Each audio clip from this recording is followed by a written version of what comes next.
पत्र, तिथाला पत्र, पौलाचं तिथाला पत्र. पहिले आपण दुसरा अध्याय पाहूया. यामध्ये वचनाची काय इच्छा आहे, देवाची इच्छा काय आहे आपण पाहत आहोत. तिथाला पत्र या वचनात पहिल्यांदा पाहूया देवाची इच्छा आमच्यासाठी काय आहे.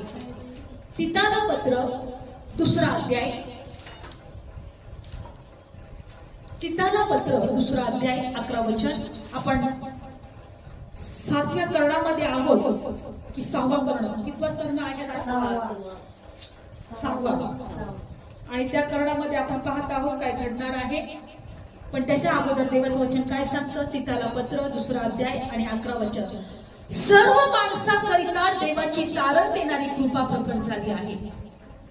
Praise Lord. सर्व माणसाकरता, एका धर्मासाठी नाही, एका जातीसाठी नाही, एका देशासाठी नाही, सर्व माणसाकरिता देवाची तारण देणारी कृपा प्रकट झाली आहे. ती कृपा काय शिकवते बघा.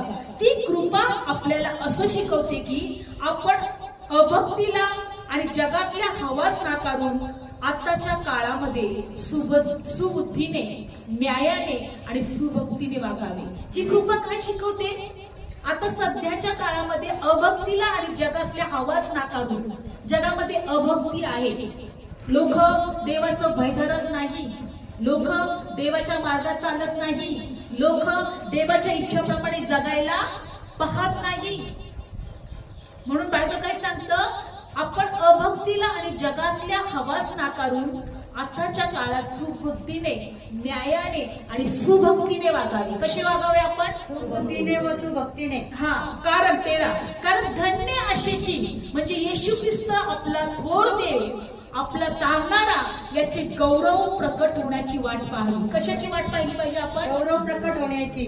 धन्य आशाची, येशू ख्रिस्त जो थोर देव, आपला जो तारणारा, याचं गौरव प्रकट होण्याची वाट पाहावी. आम्हाला देवाची